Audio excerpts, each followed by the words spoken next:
Hello, and welcome to Dorsey's International Real Estate Podcast. I'm your host, as well as your guide, Fred Dorsey.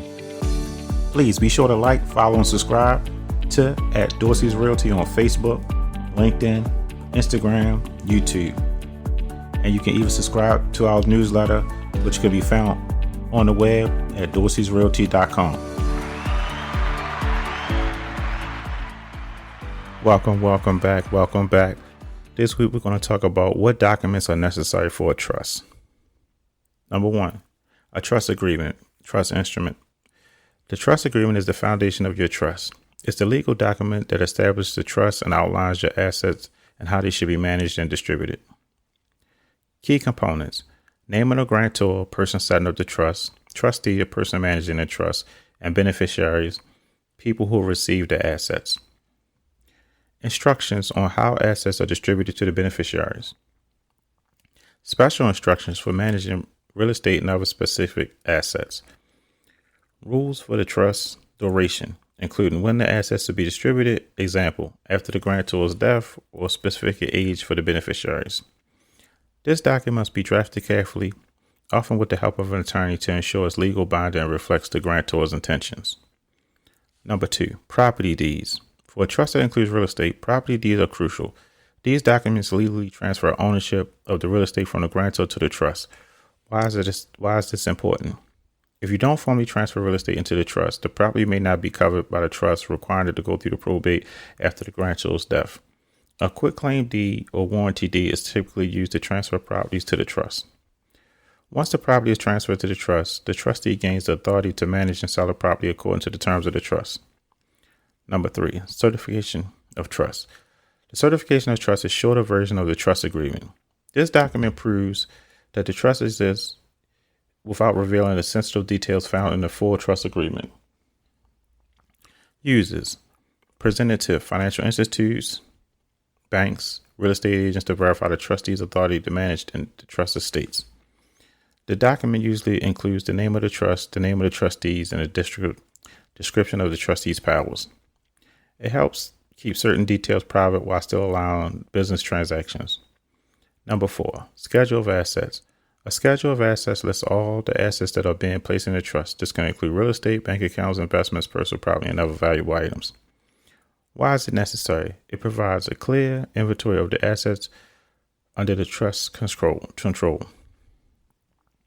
This document ensures that their legal record of what property and assets are held within the trust. Without properly documenting and listing these assets, certain items may not be protected by the trust, leaving them exposed to probate. Number 5, a trustee's affidavit. A trustee's affidavit is a legal document signed to certify that they are the authority to act on the behalf of the trust. Why is this important? It may be required for transferring assets, selling real estate, or making financial decisions. It affirms the trustee authority and their obligation to follow the instructions outlined in the trust agreement. This affidavit is also requested by the banks, title companies, or other real estate professionals to confirm the trustee's legal standing. Number 6, letter of instruction. While not legally binding, a letter of instruction is a useful companion document for your trust. It provides informal guidance to the trustees and beneficiaries on how to manage certain aspects of the trust. What it includes: instructions for handling specific assets or personal property, details on where to find key documents, deeds, insurance policies, or passwords, wishes regarding funeral arrangements if not covered in a will. This document can be personalized to ensure that desires are communicated. Make it easier for trustees to fulfill your wishes. Number 7, financial power of attorney. Although this is not strictly part of the trust, having a financial power of attorney is important if you become incapacitated and cannot manage your finances.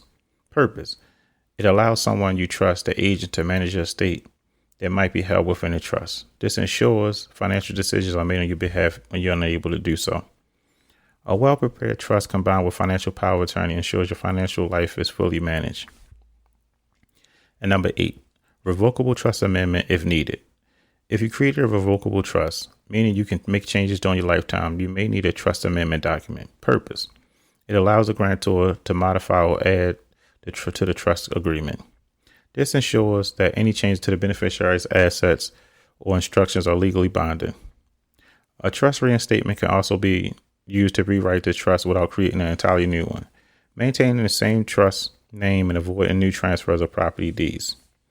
And as we wrap up in a summary, setting up a trust requires careful attention to legal details, particularly when real estate and significant assets are involved. At Dorsey's International Realty, we know how critical it is to have the right documentation in place, especially if you're managing or planning for the probate or real estate transfers.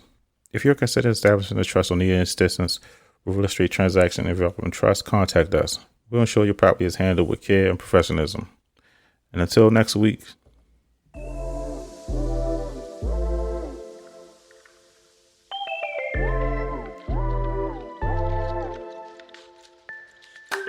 Thanks for listening to another episode of Dorsey's International Real Estate Podcast. Don't forget to like, subscribe, and comment. Stay connected off the show by visiting Dorsey'sRealty.com. Local expertise, global presence. Your resource for all things probate, estate, and trust in the title.